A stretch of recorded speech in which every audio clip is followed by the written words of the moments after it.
Most survival games treat the environment like a shopping list. You're just there to strip mine the scenery for enough wood to build a shed you don't need.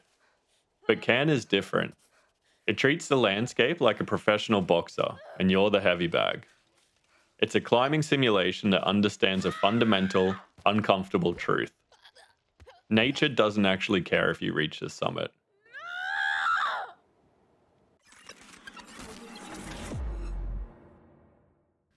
It's about the exact moment your fingers give up, the weight of a pin in a crack, and the crushing realization that you've just spent 20 minutes moving 3 feet in the wrong direction. It's exhausting, it's beautiful, and occasionally, it's enough to make you want to throw your controller into an actual canyon. Developed and published by the game bakers, Can landed on PlayStation 5 and PC at the end of January. It's currently sitting with a very positive rating on Steam, which suggests a lot of people are finding a strange sort of pleasure in digital physical exertion. You play as Ava, a climber on a personal quest to conquer a mountain that has likely claimed better people than her. It's a technical simulation wrapped in a survival coat. Informative, but with a bit of bite. The climbing mechanic is the heart of the thing, and it is tactile in a way few games can manage. You aren't just holding up on a thumbstick, you're managing limbs, weight distribution, and the sheer physics of gravity. When you're in the flow, when you find that zen state of rhythmic movement, it's genuinely elegant. You feel like an athlete, even if you are sitting on the couch. Speaking of finding a rhythm, it's a bit like trying to grow a YouTube channel. Mostly uphill, occasionally rewarding, and involves a lot of shouting at screens. If you're enjoying the view so far, you could always do the usual digital admin with the buttons below. It helps the algorithm realize I'm not just talking to myself in a dark room. Much appreciated. One thing that surprised me is how well this translates to the Steam Deck. Usually games this visually dense feel like they're trying to melt your palms. But Can is actually great for it. There's something about the technical, minute limb placements that feels more at home on a handheld. It makes the slow, deliberate pacing feel less like a chore and more like a hobby you're tinkering with on the sofa. But then, the mountain pushes back. There is a deliberate, almost agonizing slowness to the progression.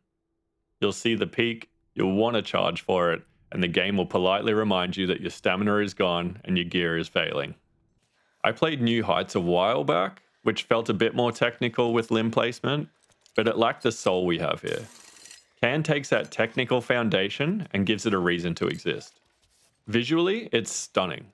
The art direction gives the world this distinct, illustrative feel that makes the rock faces look both inviting and lethal. The atmosphere is heavy with solitude, though you aren't entirely alone. You have a little robot helper who is frankly far cuter than a hunk of metal has any right to be. Breaking up the isolation with your mechanical buddy provides a necessary breather from the silence. As you ascend, you find the stories of those who came before. Fragments of lives left on the slopes. It turns the mountain into a graveyard and a monument all at once. Then there's Ava. For the first hour, her attitude towards her friends and the world at large started to grind my gears. She's prickly and obsessive. Just trying to do a decent job and all. Oh, you're gonna be so mad when you find out what I did to that camera.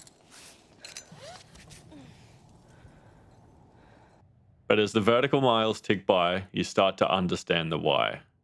It comes full circle, but you have to be willing to climb through her initial cynicism to get there. The physics simulation is weighted and satisfying when you nail a difficult pitch. The art style is genuinely world class. Every screenshot looks like a graphic novel cover.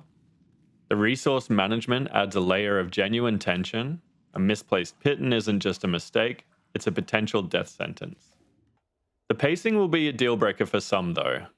If you're looking for cinematic, automated climbing, this is going to feel like watching paint dry on a vertical surface. The difficulty spikes are brutal, and the transition from zen-like calm to absolute fury can happen in the space of a single slip foot. Can is a demanding, deeply personal experience that doesn't care about your need for instant gratification. It's a game that asks you to value the process over the result. It's niche, it's slow, and it's occasionally miserable. It's also one of the most honest depictions of perseverance I've played in years. Rightio, I'm off to nurse my digital blisters and find some crampons that actually work. If you've reached the summit, or just fallen off it repeatedly like me, I guess I'll see you at the bottom. Or maybe stuck on a ledge somewhere in the middle. Anyway, see you in the next one.